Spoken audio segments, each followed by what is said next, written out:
کیا ہے؟ آپ نے خود اپنے پیر میں کلاڑی ماری ہے، اب سزا آپ بھگتے، اب آپ دونوں کے درمیان رہنے کی صورت کوئی نہیں۔ اور جس کو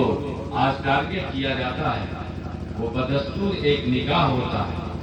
وقت کی نہ قید ہوتی ہے نہ کوئی اور بات ہوتی۔ دوسری خاص بات یہاں بتا دیں کہ اسلام تو کہتے ہیں کہ آپس کے رشتوں میں انہوں نے ایسا غلط کرنے کا رسم و رواج رکھا، معاذ اللہ سبحان معاذ اللہ۔ اسلام میں خوبصورت مذہب ہے کہ اگر کوئی عورت اپنی بیوی کو اپنے کسی خونی رشتے یعنی بہن، ماں وغیرہ، بیٹی وغیرہ کے جسم سے تشبیہ دے دے تو اس کی بھی سزا اسلام نے متعین کی ہے، اور اس کے تعلق سے غلط خیال لانا یہ شیطانی خیال کے علاوہ کچھ نہیں۔ ضرورت ہے تو اسلام کو پڑھنے کی، سمجھنے کی۔ ہمارے نبی کی پاکیزہ تعلیمات دیکھو مسلمانوں، آج جو غذائیں ڈاکٹر بتاتے ہیں اللہ کے نبی کی وہ مرغوب غذائیں تھی۔ آپ کسی بھی ڈاکٹر سے پوچھو وہ یہی کہتا نظر آئے گا کہ اگر ایک انسان دن میں صرف 2 کھجوریں کھا لے وہ اپنی زندگی پوری گزار سکتا ہے۔ کھجوریں کہاں ملتی ہیں؟ عرب شریف، یہ صدقہ رسول پاک کا ہے۔ ہمارے نبی کا اسلام کو سمجھے، اس کی اہمیت کو سمجھے، لیکن افسوس کی بات تو یہ ہے کہ ہم نے اسلام کو پڑھنا سمجھنا چھوڑ دیا ہے، اپنے بچوں کو مدارس سے دور کر لیا ہے۔ ہم یہ نہیں کہتے کہ آپ اپنے بچوں کو عصری تعلیم نہ دلائیں، بلکہ ہمیں تو خوشی ہوتی ہے ہماری قوم کا کوئی بچہ ڈاکٹر بنے، فلسفی بنے، انجینئر بنے، کسی کالج اسکول کا ٹیچر بنے، لیکن پہلی شرط ہماری یہ ہے کہ سچا پکا عالم دین بن جائے، ضروریات کے مطابق شریعت مصطفیٰ سیکھ لے۔ اس لیے کہ ہم چاہتے ہیں معاشرے میں برائی نہ پھیلے، اچھائیاں پھیلے، کیونکہ ہمیں معلوم ہے کہ اگر فقط ڈاکٹر ہے، انجینئر ہے، وکیل ہے، جج ہے تو ہمیں یہ جو ہے یقین نہیں ہے کہ وہ غلط نہیں کر سکتا، لیکن اگر سچا پکا عالم دین ہے تو ہمیں دل سے یقین ہے کہ وہ برائی کبھی نہیں کر سکتا، کیونکہ آقا کریم نے ہر طرح کی برائی سے منع کیا ہے، حتیٰ کی رشوت سے بھی منع کیا ہے، سود سے بھی منع کیا ہے، زناکاری بدکاری سے تو دور ہی رکھا ہے۔ اللہ کے نبی کی پیاری تعلیمات تو یہ ہے کہ حضور فرماتے ہیں برائی سے تو تمہیں بچنا ہی ہے، اتقوا مواضع التہم، تہمت کی جگہوں سے بھی بچو، ایسی جگہوں پہ بھی نہ جاؤ جہاں الزام لگنے اور برا کرنے کے خیال لوگوں کے دلوں میں آ جائے، وسواس خطرات پیدا ہو، ایسی جگہوں سے بھی اجتناب فرمانے کا ہو۔ ہمارے پیارے کریم آقا نے ہمیں عطا کیا۔ اسلام وہ خوبصورت مذہب ہے جس نے رشتوں کا پاس و لحاظ سکھایا۔ اسلام ایثار، صبر، ہمدردی، محبت کا پیغام دیتا ہے۔ اللہ کے پیارے رسول صلی اللہ علیہ وسلم کی پیاری زندگی، حضرت جبریل امین آتے ہیں، عرض کرتے یا رسول اللہ، آپ کا رب آپ سے پوچھتا ہے کہ آپ ایک منکسر المزاج عاجز بندہ بن کے اس روئے زمین پر اپنی زندگی گزاریں گے یا بادشاہ نبی بن کے؟ تبھی تو حضرت حسان نے کہا کہ کأنک قد خلقت کما تشاء، یا رسول اللہ آپ کے رب نے آپ کو ایسے پیدا فرمایا جیسے آپ چاہتے تھے۔ وَأَحْسَنَ مِنْكَ لَمْ تَرَكَّتْ عَيْنِي وَأَجْمَلَ مِنْكَ لَمْ تَلِدِ النِّسَاءُ خُلِقْتَ مُبَرَّأً مِنْ كُلِّ عَيْبٍ كَأَنَّكَ قَدْ خُلِقْتَ كَمَا تَشَاءُ، جس کی ترجمانی اعلیٰ حضرت نے 4 زبانوں میں فرمائی کہ وہ عرض کرتے ہیں کہ یا رسول اللہ لم یات نذیرک فی نظری مثل تو نشد پیدا جانا، یک راج کا تاج کرے سر سوئے ہے تجھ کو شہے دوسرا جانا۔ آخر کار اعلیٰ حضرت نے بات اس پر ختم کی کہ لیکن رضا نے خط میں سخن اس پہ کر دیا، خالق کا بندہ خلق کا آقا کہوں تجھے یہ رسول خدا ہے۔ آپ نے عاجزی انکساری والی زندگی اختیار فرمائی، ورنہ شان تو اتنی بلند ہے کہ اللہ کے پیارے رسول اگرچہ غزوہ خندق کے موقع پر اپنے شکم اطہر پر پتھر باندھے ہیں، لیکن ایک بیٹی کو قوم میں عزت کیسی دی ہے۔ آج بیٹی بچاؤ بیٹی پڑھاؤ کا نعرہ دیا جاتا ہے، یہ آج کا نعرہ نہیں ہے بلکہ یہ صدقہ ہے رسول پاک کا کہ وہ جو نہ تھے تو کچھ نہ تھا، وہ جو نہ ہو تو کچھ نہ ہو، جان ہے وہ جہان کی، جان ہے تو جہان ہے۔ کیونکہ ہسٹری لکھنے والوں سے بھی پوچھو، محدثین سے پوچھو، ان شمس و قمر سے پوچھو، یہ بتائیں گے کہ دنیا نے ایسا دور بھی دیکھا ہے کہ جس دور میں بیٹیوں کو پالنے کا رواج ختم ہوتا جا رہا تھا، بلکہ حد یہ ہو گئی تھی کہ اپنی پھول جیسی بیٹیوں کو منو مٹی نیچے لوگ دفنا کر فخر کیا کرتے تھے۔ قرآن کہتا ہے وَإِذَا بُشِّرَ أَحَدُهُم بِالْأُنثَىٰ ظَلَّ وَجْهُهُ مُسْوَدًّا کہ کل زمانے جاہلیت میں اگر کسی کے گھر بیٹی پیدا ہو جائے تو اپنے چہرے کا سول معاشرے کے خلاف جا کے جب آپ کے گھر آپ کی شہزادی آتی ہے، کون شہزادی اگر آل نبی اور اصحاب نبی سے محبت کا انداز سیکھنا ہے تو بریلی کے امام سے پوچھو، وہ کہتے ہیں سیدہ ظاہرہ طیبہ طاہرہ جان احمد کی راحت کو لاکھوں سلام، ارے جن کا آنچل نہ دیکھا ماہو محل نے اس ردائے نزاہت پہ لاکھوں سلام۔ یہی جگر گوشے رسول ہے، سیدہ فاطمہ الزہرا ہے، حسنین کی والدہ ہے، مولائے کائنات شیر خدا کی زوجہ ہے۔ جب آپ کے پاس آیا کرتی تھی اللہ کے پیارے رسول وہ رسول کہ جن کی بارگاہ میں 70,000 فرشتوں کی جماعت صبح کو سلامی پیش کرنے آتی ہے اور 70,000 شام کو آتی ہے، ایک بار جو جماعت آ جائے اسے دوبارہ موقع نہیں ملتا۔ اس بارگاہ میں جب آپ کی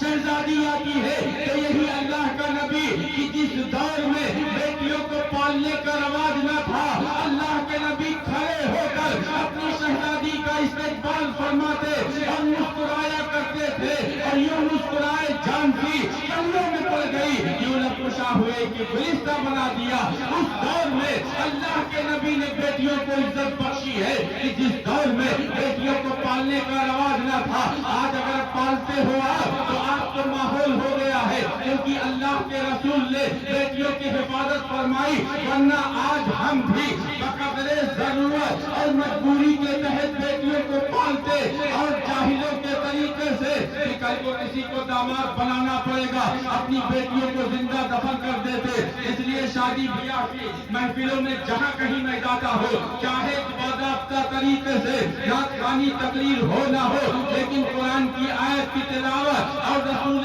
خدا پر سلام پیش ضرور کرواتا ہو اور خود بھی کرتا ہو اور لوگوں کو بتاتا ہو کہ اے باراتیوں، آج بڑی شان کے ساتھ جو آپ نوشا میاں کے ساتھ چپکے ہو، ان کے سر پر جو صحرا ہے اور کسی کے گھر آئے ہو، آپ کے لیے ہر ممکن کوشش کی جا رہی ہے کہ باراتی ناراض نہ ہو۔ یہ صدقہ ہے رسول پاک کا، کیونکہ اگر آپ نے یہ رواج بیٹیوں کے پالنے کا اور عزت کے ساتھ رخصتی کا نہ ڈالا ہوتا تو آج نہ بیٹیاں پالی جاتی اور نہ گھر آئے باراتیوں کی عزت کی جاتی۔ اس لیے ہم کہتے ہیں مجھے جب اللہ نے ایک بیٹی کی سعادت بخشی تو ایک پورا کلام میں نے بیٹی کی شان میں لکھا، اللہ کی عطا ہے، بشارت ہے بیٹیاں، فرمان شاہدین ہے، رحمت ہے بیٹیاں، اب بیٹی ملے تو شکر کے گوہر لٹائیے، رب کی رضا نبی کی عنایت ہے بیٹیاں۔ اسی ماحول میں اللہ کے نبی نے فرمایا تھا کہ میرے غلاموں میں سے جو بھی اپنی دو بیٹیوں کی پرورش کرے گا اور دینی ماحول میں دینی گھرانے میں اس کی رخصتی کرے گا، کل وہ جنت میں میرے ساتھ ایسے ہوگا جیسے دو انگلیاں ہوا کرتی ہے۔ اس لیے میں نے ایک شعر اس حدیث پاک کے حوالے سے بھی کہا کہ جو پرورش کرے یہاں جنت وہاں ملے، قرب رسول پاک کی حجت ہے بیٹیاں، فرمان شاہدین ہے، رحمت ہے بیٹیاں۔ نعرہ تکبیر، نعرہ رسالت، مسلک اعلیٰ حضرت، رسم دستار بندے، نعرہ تکبیر، نعرہ رسالت۔ اس لیے شادی بیاہ میں اپنے اعزاء اقربا کا بھی خیال کریں، گھر والوں کا بھی خیال کریں، رشتہ داروں کا بھی خیال کریں، اور خاص طور سے جو معاشرے میں پھوپھا جان کی جو رسم پڑی ہے کہ وہ ناراض ہوتے ہیں، ان کا بھی مکمل خیال کریں، کیونکہ اللہ کے رسول فرماتے ہیں خیرکم خیرکم لأہلہ، تم میں سب سے بہتر وہ ہے جو اپنے اہل و عیال کے لیے بہتر ہے۔ اسلام اس سے منع نہیں کرتا، لیکن ان خیالات میں کمی آ جائے چل جائے گا، لیکن حضور پر توکل دیکھ کے اپنی شہزادی کو رخصت کیا تھا، ورنہ تو آپ کو معلوم ہے کہ یہی سیدہ فاطمہ الزہرا ہے، خاتون جنت ہے، گھر میں اپنے ہاتھوں سے چکی چلاتی تھی، ہاتھوں میں گٹے پڑ جاتے تھے، اور آپ کے حالات کیسے تھے کہ دیوبند لگے ہوئے کپڑے پہنتی تھی، لیکن آسمان کا چاند بھی آپ کو دیکھ نہیں پاتا تھا۔ حیا کا یہ عالم ہے، جبکہ ان کی شان اتنی بلند تھی کہ اللہ کے رسول خود تو فاقے پر رہتے تھے، شکم اطہر پر پتھر پڑے ہیں، لیکن اگر سیدہ آپ سے یہ آپ کے سامنے غمگین ہو جائے تو اللہ کے نبی کبھی جنت سے ان کے لیے دسترخوان منگواتے ہیں، کبھی جنت سے لباس منگواتے ہیں، گویا کہ آپ نے بتا دیا کہ مالک کونین ہے، وہ پاس کچھ رکھتے نہیں، جو جہاں کی نعمتیں ہیں ان کے خالی ہاتھ میں۔ اسی لیے جو میرے مرشد اجازت وارث علوم اعلیٰ حضرت جانشین حضور مفتی اعظم ہے حضور تاج الشریعہ فرماتے ہیں کہ جہاں بانی عطا کر دے بڑی جنت ہبا کر دے، نبی مختار کل ہے، جس کو جو چاہے عطا کر دے، یہی شہزادی رسول ہے۔ ہر طرح کے مصائب و آلام برداشت کرتی ہے، لیکن اپنے شوہر کی ادنا درجے کی توہین بھی برداشت نہیں کرتی ہے، صبر و شکر کے ساتھ زندگی گزارتی ہے۔ اللہ کے رسول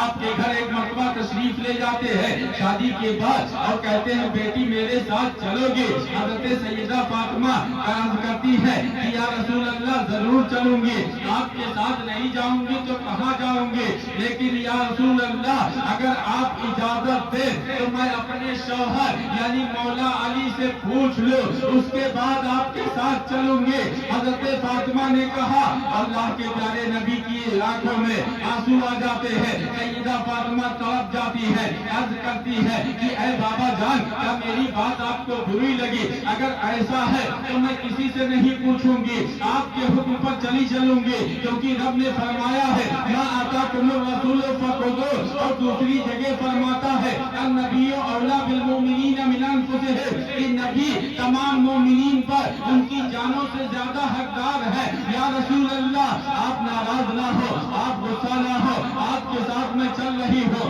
اللہ کے رسول فرماتے ہیں اپنی زبان مبارک سے، کون زبان؟ اعلیٰ حضرت سے انداز بیان سیکھو، وہ زبان جس کو سب ان کی کنجی کہے، اس کی نافذ حکومت پہ لاکھوں سلام کہ اے میری بیٹی بات یہاں ناراضگی کی نہیں ہے بلکہ یہ خوشی کے آنسو ہے کہ میں نے تمہارے ذریعہ اپنی قوم کی بیٹیوں کو مفہوم حدیث پیش کر رہا ہو کہ اللہ کے رسول نے اپنی شہزادی سے فرمایا کہ اے بیٹی تمہارے ذریعہ اپنی قوم کی بیٹیوں کو جو پیغام دینا چاہتا ہو الحمدللہ تمہارے ذریعہ سب تک پہنچ جائے گا، اور وہ یہ ہے کہ شوہر کی اجازت کے بغیر گھر سے قدم نہ نکالے، بلکہ حد تو یہ ہے کہ ایک مرتبہ کہ جب اونٹ نے آپ کے قدموں میں سجدہ کیا صحابہ نے خواہش کی کہ یا رسول اللہ جانوروں سے زیادہ حق تو ہمیں ہے کہ آپ کو سجدہ کرے، کیونکہ یہ ساری بہاریں یہ ساری رونقیں صدقہ ہے آپ کا،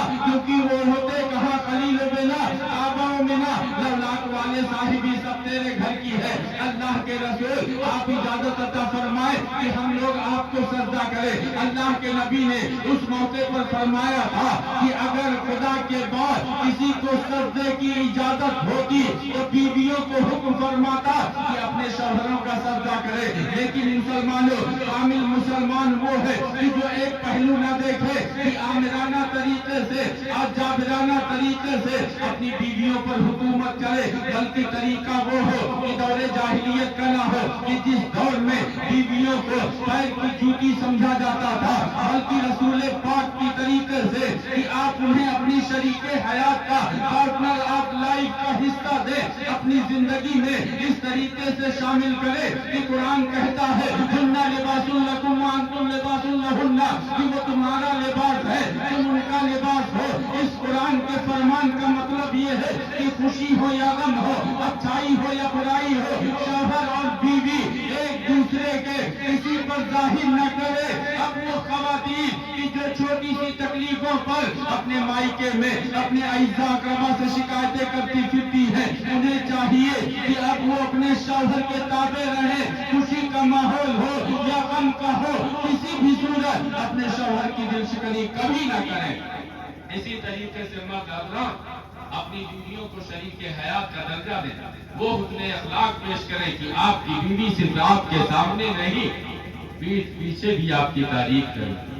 کیونکہ آج ہوتا یہی ہے کہ بیویاں سامنے تو تعریف کرتی ہیں لیکن جب اپنے گھر پہ بات کریں گی بعض لوگوں کی آواز بتا رہا تو 50 کمیاں بتائیں گے، ارے ایسے ہیں ویسے ہیں، یہ کمی کرتے ہیں وہ کمی کرتے ہیں۔ وجہ کیا؟ جہاں کچھ غلطیاں ہیں ان کی وہیں ساتھ ہی ساتھ ہماری آپ کی کمیاں بھی ہیں۔ اللہ کے نبی نے فرمایا کہ عورت بائی پسلی سے پیدا ہوئی، اور پسلی کی جو ہڈی